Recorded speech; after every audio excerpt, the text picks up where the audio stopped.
Hello and welcome. In today's video, I'm going to be showing you how to build a Lorcana deck. This video is for the people where this may be your first TCG ever and you're kind of interested in it and you know that building a deck is like a big part of it, but it's really intimidating to do that. I feel like a lot of people view deck building as scary and intimidating because they want it to be perfect. They feel like a deck needs to be meta and it needs to be able to compete in 1K tournaments, when this deck probably will not win a 1K. I am definitely not the best player at my local game store, but I have fun.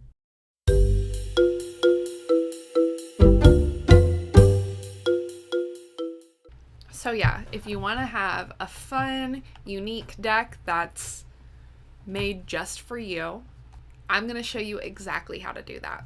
And one of the ways I'm going to show you how to do that is by showing off the deck that I have. I have it in my Elsa deck box, and I have these cool dragon shield sleeves on them. While winning is definitely fun and enjoyable, if you're here, you probably just want to play the game and enjoy yourself. So that is what we're going to be talking about. And then maybe after a while, you can dive into those meta decks and get super competitive by even building your own decks. So I'm going to start off with some really basic information here. So in Lorcana, you can have a 60 card minimum deck. And a deck is made of 1 to 2 colors. My deck, as you can see, is Amber Amethyst, I think? I don't know. I usually just say yellow and purple. So those are my 2 colors, and I have 60 cards in my deck, but I could technically have 4 of every card that is purple and 4 of every card that is yellow in my deck. That is the maximum deck build you could have. 4 cards of every color, because you can only have 4 of each card. And what they mean by that is I can have, let's get this without a glare. I may have to take it out of the sleeve for that. Well, I'm double sleeved, so that doesn't help at all. So this Madam Mim is the Madam Mim snake, and this Madam Mim is the Madam Mim fox. So I can have 4 Madam Mim foxes and 4 Madam Mim snakes because they are technically 2 different cards, even though they're both Madam Mim cards. There are 6 different colors that you can pick from, and they all have a different play style. Purple here has a lot of card draw, bouncing back cards from the field back into your hand, or pulling stuff out of the graveyard. Yellow here, there's a lot of healing, there's some bodyguards, and it's really a supportive card. But then you have other colors like red, which has a lot of rush and banishing. It's more attack based. Green, there's a lot of discard cards where your opponent is forced to discard. There are wards and evasive. And if I'm saying these words and you're kind of confused, you don't really know what I'm talking about, don't worry. All the cards are really easily explainable, and they say exactly what they do on their thing. Like this card right here, this Pascal card, says when you have another character in play, this character gains evasive, and then it goes on to explain what evasive is. Only characters with evasive can challenge them. So, Madam Mim here would not be able to challenge my Pascal if I have another character in play, making my Pascal evasive, because Madam Mim is not evasive. And then we also have blue, which is really helpful if you want to ramp. And ramping is getting more cards into your inkwell so you can play down your bigger guys faster. And then steel is really good for attacking and it has a lot of resist that came into play with the second Rise of the Floodborn set. So resist, if you're familiar with Pokemon, is like you have to go over that number of however high their resist is to even get a little bit of damage on them. So if someone had a resist +1, and Lilo here would not be able to deal any damage at all to them because she only has a +1 damage. Those are all the colors, and most decks right now, since we don't have as many cards, we only have 2 sets. We may have 3 sets by the time this video comes out because Into the Inklands comes out February 23rd, at least for local game stores. So we may have 3 sets by the time this video is released, but right now we only have 2. So your best bet is to have 2 colors in your deck. They do not have to be even, but that is your best bet. As we get on, more and more sets come out, you'll probably see more monocolor decks popping up. You know what a deck is required. You know what the colors are. Now you have to figure out what you're going to play. My best suggestion to you is either find a color that you like the play style of, or find a card that you really like. Like for me, I love Moana, and I like Maleficent. So these 2 cards I really like. I like these characters and I want to play with them. This is a way for me to play with Maleficent and Moana in the same deck. And also, I really like the way these colors play. As we get into more of what my deck does, my deck is really built for going as fast as possible. I may challenge a little bit, and I have healing in here to kind of help when other people challenge me, but my main goal is to just get to 20 lore as fast as possible. So finding a character you like is going to be super easy, but Maleficent here, she is in multiple different colors. So how did I decide that I wanted to play with the purple Maleficent? Well, I played with the red Maleficents, and I just didn't like that play style. And the best way to figure out what play style you like the best is to do the starter decks. There are 3 different starter decks for set 1, and there's 2 in set 2, and there will be 2 more in Into the Inklands coming out. One thing I really enjoy about the starter decks in Disney's Lorcana is they are actually good starter decks. They are really good to play with. If you walk with them into a tournament without making any changes, if you know what you're doing, you have a good chance of winning it. And also, getting the starter decks is a good way to gather cards, especially multiples of cards that you're interested in. These Moanas came from the purple-yellow starter deck from the first chapter. And then all these Merlins and Madame Mims that I really like in here came from the purple steel starter deck that came in Rise of the Floodborn. And as you can see, I mashed them together. I've added things, I've taken things away. So do not feel bad for upgrading a starter deck, for using a starter deck as a base. It's very good. I think it's the best way to start, and then you can kind of, as you get comfortable with the cards and you know what cards you like to play, what cards you don't like to play, then you can move on to building something completely from scratch. So now we're going to talk about curve. And this is the main thing you want to focus on in any deck that you build. The curve. You want to have a nice bell curve to your deck. And also you want to have a balanced number between inkables and uninkables. Madame Mim, I could play her as ink if needed. Maleficent, she can only be played as Maleficent. I can never ink her. And the way you tell that apart is by the ink symbol up above. This means uninkable. This means inkable. So I'm going to lay my cards out here to show you the curve of my deck. So just give me one moment.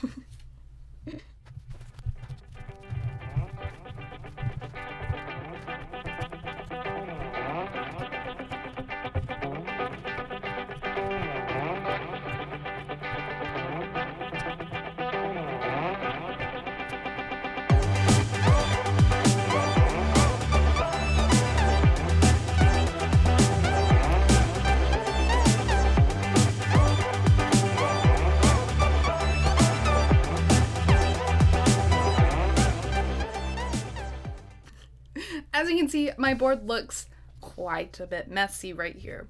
But also, what I'm sure you can see, maybe you can't because it's kind of all over the place.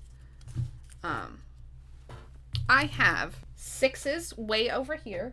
Can you see that? Yeah, you can sort of see that. I have sixes way over here with Stitch and a friendly face Mickey Mouse. I just have one of each of those. And then we move on to my fives. I only have 2 5-drop characters. I have 3 Moanas. And then I have 3 Rapunzels. And then for my 4-drops, I have 1 Merlin Rabbit. I have 3 Merlin Goats. I have 2 Merlin Shapeshifters. And I have 2 Zeuses. And then for my 3-drops, I have 4 Friends on the Other Side. I have 2 Sorcerer's Spellbooks. I have 1 Madame Mim Fox. I have 2 Just in Times. I have 2 Docs. But as you can see, this is kind of going down and down. And as we're having I have way more 3s than I do 4s, and I have way more 4s than I do 5s, and I have way more 5s than I do 6s. The one I have the most of is the 2s, which is why it's kind of chaotic.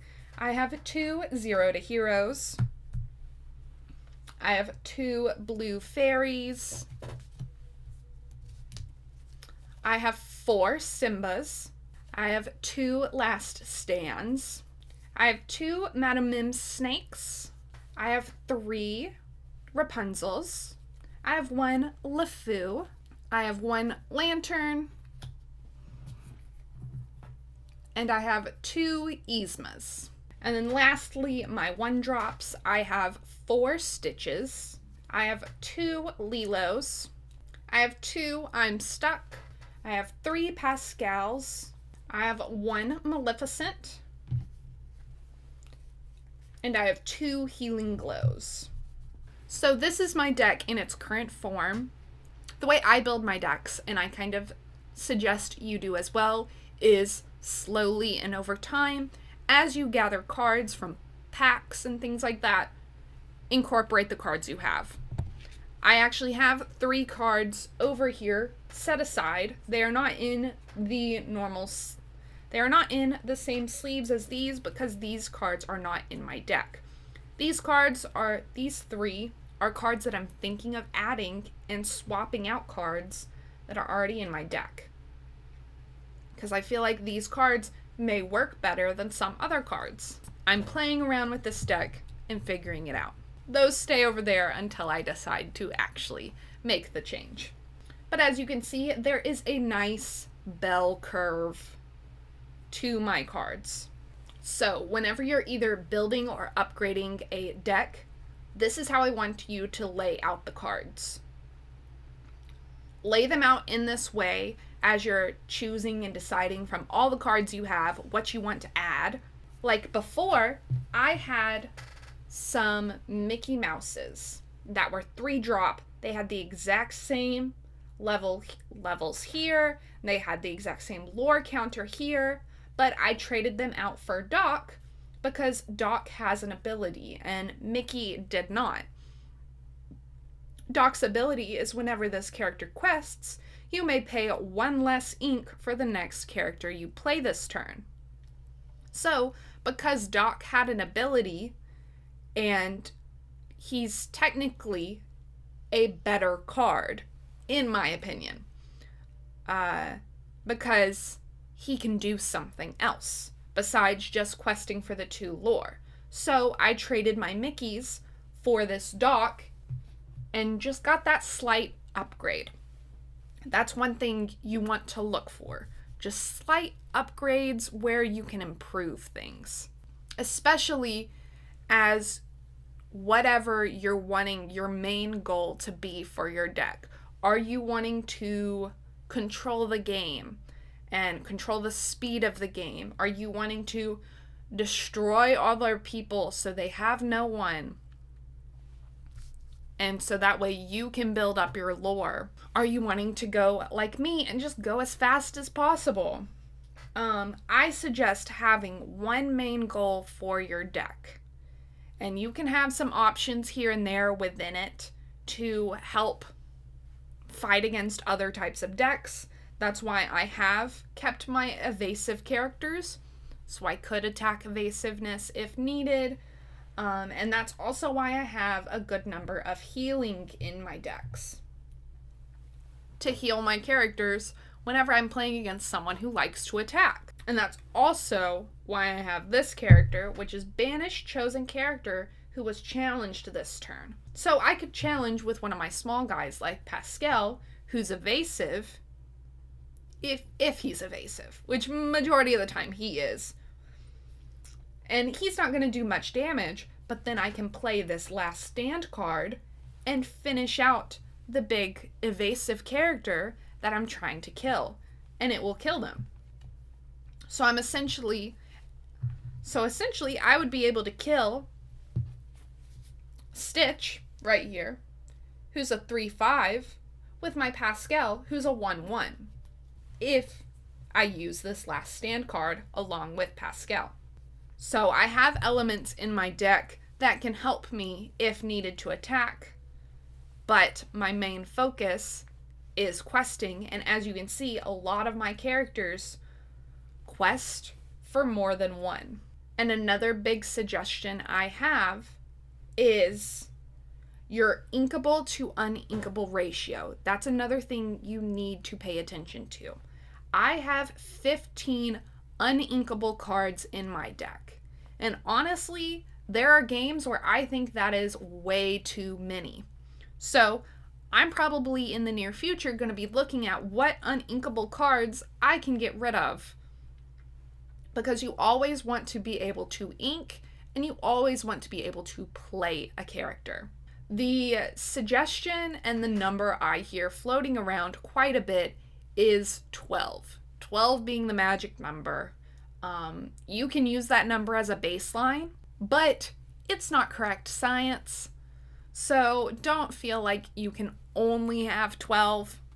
Like I said, I have 15, and some games it works good, some games it doesn't. It just all depends on how I draw. But keep the uninkables in your head. Because there are some that I will never get rid of, like these 1-drops that go for 2 that are uninkable. My Maleficents and my Lilos. I really like these cards. I like them, 1, because they're 1-drops that go for 2, so it's really quick lore at the beginning, even if they do get targeted fairly easily and killed without much say or much trying from the other person. But I like them for that reason, but also because they're 1-drops.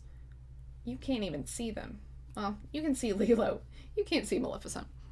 I like having lots of 1-drop characters, and while I do have 4 1-drop actions, I have 2 I'm Stucks and I have 2 Healing Glows.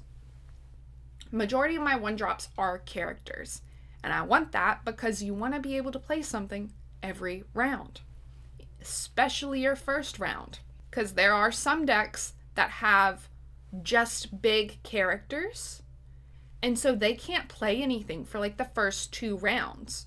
So those are rounds that you can get some easy lore in without really being challenged. Always have something to ink and always have something to play.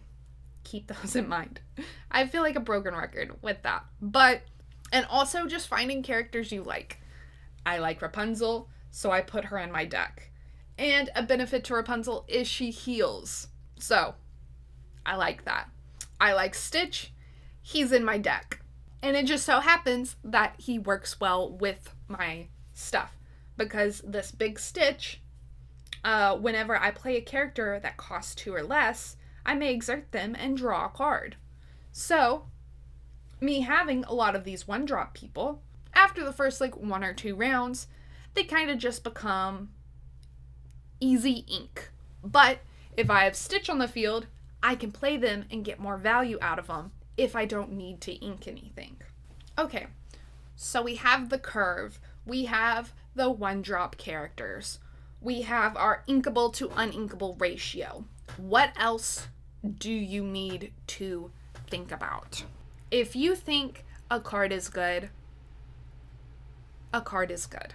There's going to be a lot of people who say, oh, that's a bad card. Don't play that card. You can listen to them if you want, but if you like that card, there's no reason to feel any shame or guilt or embarrassment for liking that card or thinking it's a good card. Because in your deck that is unique to you, it can work really well. There's a lot of cards in Lorcana that they seem just kind of fine. But when they get into a deck that is built around that specific mechanic or something related to that, they can shine. I'll use the example that I used before. My Pascals. They're evasive, they're one-drops, they're not very strong. So they're kind of just fine.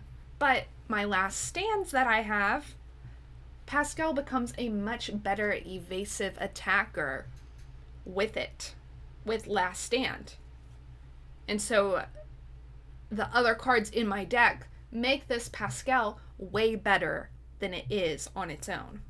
Find the cards you like, play with the movies you like, and just have fun. I feel like that's really cheesy to say, but it's true. I know there's going to be a lot of people who start playing this TCG because they love Disney and they want to play with Disney characters. So play with the Disney characters you like. A lot of people, when they see this deck and I pull it out, they don't think much of it, you know? It's not viewed as highly as some of the people's meta decks or super curated decks. But I have fun with my deck. I enjoy it. And while there's still some tweaks that I'm changing, me enjoying my deck is all that matters. Me enjoying the cards that I play is all that matters. I know I didn't give you a step-by-step guide of exactly how to build a deck, but truly, if you're wanting a unique deck, you're the only one who can build that. I can lay out my deck and give you tips and tricks, but I can't tell you exactly what to do. All I can suggest is you start with characters you enjoy and find a play style you enjoy and go from there. And again, nothing is wrong with starting with a starter deck. That is literally what they're there for. They are there to start with and go from there. I hope this helps. If you have any questions, leave them in the comments and I'll try to help. And I will see you in the next video. Bye!